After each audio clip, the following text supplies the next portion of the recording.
এই স্বৈরাচার একটা কথা বলেছিল একবার, ভারতকে যা দিয়েছি সেটি তারা সারা জীবন মনে রাখবে। এই ভারত শুধু পলাতক স্বৈরাচারকেই মনে রেখেছে, বাংলাদেশের জনগণকে তারা মনে রাখেনি। প্রতিবেশী দেশ বাংলাদেশের মানুষের সাথে অপ্রতিবেশীমূলক আচরণ করেই চলেছে। ভারতের সঙ্গে বাংলাদেশের 54টি যে অভিন্ন নদী, এই নদীর পানির ন্যায্য হিস্যা প্রাপ্তি এটা কোনো কারো করুণার বিষয় নয়। এটা আন্তর্জাতিক আইন অনুযায়ী এটি বাংলাদেশের প্রাপ্য, এটি বাংলাদেশের মানুষের প্রাপ্য। অথচ আমরা কি দেখছি? আন্তর্জাতিক নদী আইন, তিস্তা নদীর পানির ন্যায্য পাওনা আদায়ের জন্য আজকে আমাদেরকে আন্দোলন করতে হচ্ছে। বাংলাদেশের মানুষকে তথা উত্তরাঞ্চলের মানুষকে আজ আন্দোলন করতে হচ্ছে।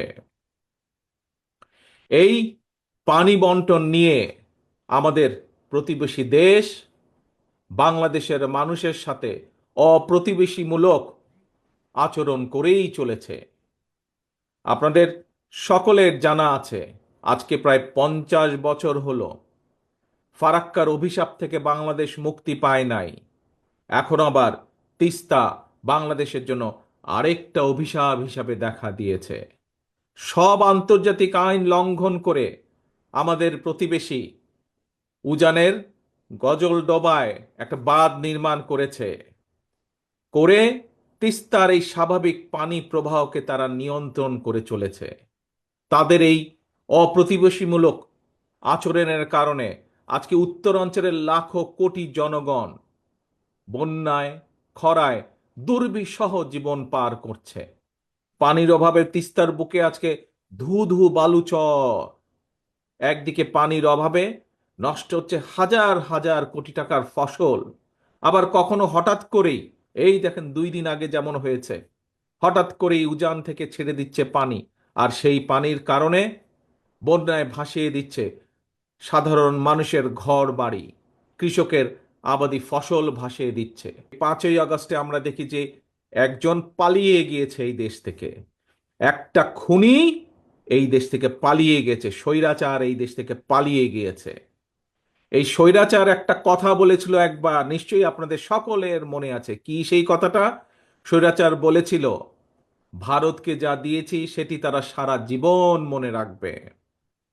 প্রিয় ভাই বোনেরা, এই ভারত শুধু পলাতক স্বৈরাচারকেই মনে রেখেছে, বাংলাদেশের জনগণকে তারা মনে রাখেনি। সেই জন্যই পানির যে ন্যায্য হিস্যা বঞ্চিত তিস্তাপারের বিক্ষুব্ধ জনগণের মনে প্রশ্ন,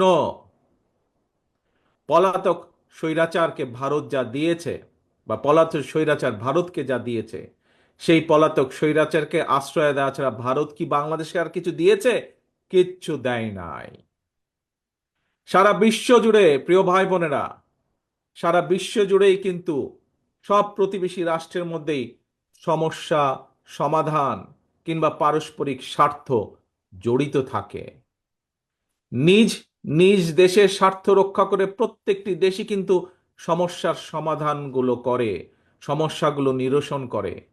আমরা সবাই জানি এটি হচ্ছে কূটনৈতিক রীতি। কিন্তু এই যে খুনি স্বৈরাচার পালিয়ে গিয়েছে যে 5ই আগস্ট, আমরা দেখেছি জোর করে অবৈধভাবে ক্ষমতা দখল করে রাখতে গিয়ে নিজেকে সে তাদের সেবা দাসীতে পরিণত করেছিল। বাংলাদেশ ভারত যৌথ নদী কমিশন এবং জাতীয় নদী রক্ষা কমিশন পর্যন্ত সম্পূর্ণ অকার্যকর রেখেছিল। সারা দেশের মানুষ জানে এখনো ভারতের সঙ্গে বাংলাদেশের বিরাজমান ফারাক্কার সমস্যার সমাধান হয়নি। জনগণের, উত্তরাঞ্চলের বিশেষ করে জনগণের বহুল প্রত্যাশিত তিস্তা চুক্তিও হয় নাই। অথচ সকল আন্তর্জাতিক রীতিনীতি ভঙ্গ করে এই পলাতক স্বৈরাচার, এই খুনি স্বৈরাচার প্রতিবেশী দেশকে ট্রানজিট শিপমেন্টের বন্দর ব্যবহারের একতরফা সুবিধা দিয়ে গেছে।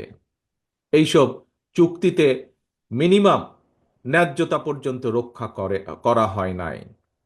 প্রিয় ভাই বোনেরা, বাংলাদেশের মানুষ মনে করে প্রতিবেশী দেশের সঙ্গে প্রয়োজনে সকল অসম, অন্যায্য এবং একতরফা যে সকল চুক্তি, এগুলো পুনর্মূল্যায়ন কিংবা পুনর্বিবেচনা করা দরকার।